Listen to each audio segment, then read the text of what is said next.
സന്നിധി മതി എൻ ദൈവമേ, നിൻ സാന്നിധ്യം മതി ഈ ഏഴയ്ക്ക്. നിൻ ദിവ്യകൃപകളാ ജീവിപ്പാൻ നിന്നാത്മശക്തി പകരൂ നാഥാ. നിന്നാശിഷം ചൊരിയുക എന്നിൽ, നിന്നാശിഷം ചൊരിയുക എന്നിൽ.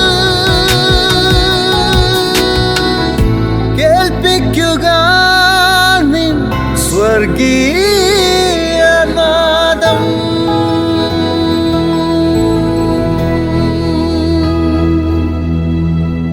സ്വർഗീയനാദം ശ്രവിക്കുന്ന എല്ലാ മാന്യ സ്നേഹിതർക്കും പ്രഭാതവന്ദനങ്ങൾ അറിയിക്കുന്നു. ഈ പുതിയ ദിവസത്തിൽ ദൈവം നമ്മെ അനുഗ്രഹിക്കട്ടെ എന്ന് പ്രാർത്ഥിക്കുന്നു. ഇന്നത്തെ ദിവസം എല്ലാവർക്കും അനുഗ്രഹമാകട്ടെ. ഒരു വീട് പണിയുമ്പോൾ ആദ്യമായി അതിൻ്റെ ഒരു പ്ലാൻ തയ്യാറാക്കാറുണ്ട്. സാധാരണയായി നാം ചെയ്യാറുള്ളത് ഒരു നല്ല എഞ്ചിനീയറുമായി ബന്ധപ്പെട്ട് ഈ കാര്യങ്ങൾ ചർച്ച ചെയ്യുകയും നമ്മുടെ ആവശ്യങ്ങൾ എന്താണോ അത് നാം എഞ്ചിനീയറെ അറിയിക്കുകയും ചെയ്യുന്നു. അതുമായി ബന്ധപ്പെട്ട് ഒരുപാട് കാര്യങ്ങൾ നാം പരിഗണിക്കേണ്ടതായിട്ടുണ്ട്.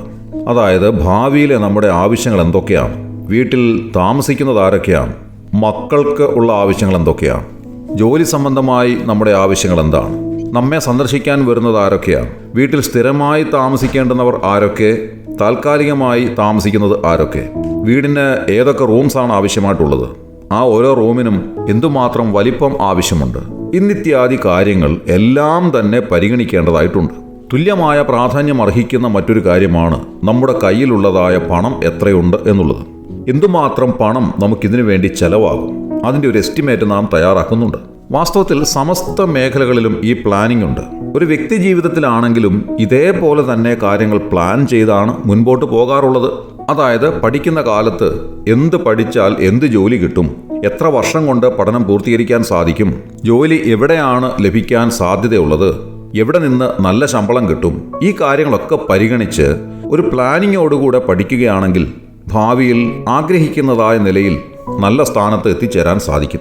ഗവൺമെൻറ്റുകൾക്ക് വാസ്തവത്തിൽ പ്ലാനിംഗ് ബോർഡുകളുണ്ട്.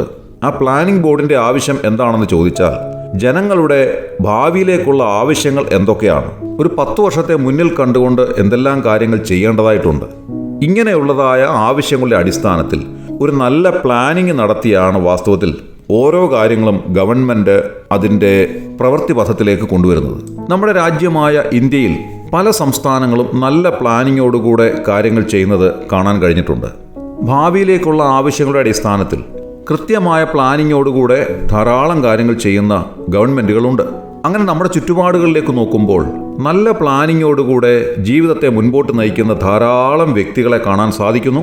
അതേപോലെ തന്നെ നന്നായി പ്ലാൻ ചെയ്ത് മുൻപോട്ട് കാര്യങ്ങൾ നയിക്കുന്ന ഗവൺമെൻറ്റുകളെ കാണാൻ സാധിക്കുന്നു. ഭാവിയിലേക്ക് നോക്കി ചില ദീർഘവർഷങ്ങൾക്ക് അപ്പുറത്തുള്ളതായ ആവശ്യങ്ങൾ എന്താണ് എന്നുള്ളത് മുൻകൂട്ടി കണ്ടുകൊണ്ട് കാര്യങ്ങൾ ചെയ്യാൻ സാധിക്കുന്ന ധാരാളം ഏജൻസികൾ, അങ്ങനെയൊക്കെയുള്ള നല്ല നല്ല പ്ലാനിങ്ങുകളിലൂടെ കാര്യങ്ങൾ നയിക്കുന്ന ധാരാളം ആളുകളെ നമ്മുടെ ചുറ്റുപാടുകളിൽ നാം കാണുകയാണ്. എന്നാൽ ആത്മീയമായ തലത്തിൽ നല്ല ഒരു ദീർഘവീക്ഷണമുള്ള ആളുകൾ വളരെ കുറവാണ് എന്നുള്ളത് ഒരു യാഥാർത്ഥ്യമാണ്. ഭാവിയിൽ എന്താണ് സംഭവിക്കുക, ഇന്ന് മരിച്ചാൽ നമ്മുടെ നിത്യത എവിടെയായിരിക്കും, നാം മരിക്കുമ്പോൾ നമ്മുടെ ആത്മാവ് അടുത്ത നിമിഷം എവിടേക്കാണ് പോകുന്നത് എന്നിത്യാദി കാര്യങ്ങൾ കൃത്യമായി അറിയാതെ ജീവിതത്തെ മുൻപോട്ട് നയിക്കുന്ന ധാരാളം ആളുകളുണ്ട്. നമുക്കറിയാം, ഈ ലോകത്തിൽ ചെയ്യുന്ന പ്ലാനിങ്ങുകളെല്ലാം താൽക്കാലികങ്ങളാണ്. ഒരു പക്ഷേ പ്ലാൻ ചെയ്ത് എല്ലാം ഉണ്ടാക്കിയെന്നിരിക്കാം, എന്നാൽ അധികം താമസിയാതെ തന്നെ അത് മുഴുവൻ അഴിച്ചു പണിയേണ്ടി വന്നെന്നുമിരിക്കാം. എന്നാൽ ആത്മീയ ജീവിതത്തിൻ്റെ പ്ലാനിംഗ് എന്ന് പറയുന്നത് പിന്നീട് അഴിച്ചു പണിയാൻ സാധിക്കാത്തതാണ്. മരണത്തിനപ്പുറമുള്ള കാര്യങ്ങളെ ദൈവവചനത്തിൻ്റെ അടിസ്ഥാനത്തിൽ മുൻകൂട്ടി കണ്ടുകൊണ്ട് ഈ ലോകത്തിൽ ജീവനോടെ ഇരിക്കുമ്പോൾ കാര്യങ്ങളെ പ്ലാൻ ചെയ്യുന്നില്ല എങ്കിൽ മരണത്തിനപ്പുറം യാതൊരു അഴിച്ചുപണിയും സാധ്യമല്ല എന്ന് ദൈവവചനം നമ്മെ അറിയിക്കുകയാണ്.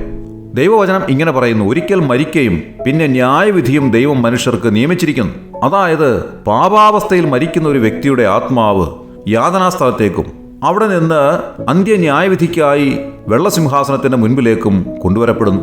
ക്രിസ്തുവിനെ രക്ഷിതാവും കർത്താവുമായി സ്വീകരിക്കാത്ത പാപക്ഷമ ലഭിക്കാത്ത ഒരു വ്യക്തി മരിക്കുമ്പോൾ അദ്ദേഹത്തിൻ്റെ ആത്മാവ് നിത്യമായ നരകാഗ്നിയിലേക്ക് തള്ളപ്പെടുന്നു.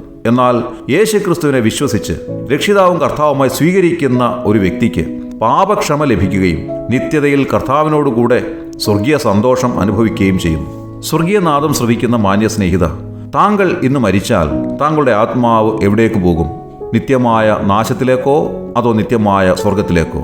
ദൈവവചനത്തിൻ്റെ അടിസ്ഥാനത്തിൽ കൃത്യമായി പ്ലാൻ ചെയ്ത് അനുഗ്രഹത്തിലേക്ക് വരുവാൻ കർത്താവ് താങ്കളെ സഹായിക്കട്ടെ. ദൈവനാമം എന്നേക്കും വാഴ്ത്തപ്പെടുമാറാകട്ടെ. ആമേൻ. ജീവനദിയായി ഒഴുകുന്ന സ്നേഹം അനുദിനം നുകരുവാൻ കേൾക്കൂ സ്വർഗീയ നാദം, ദ ഹെവൻലി വോയിസ്.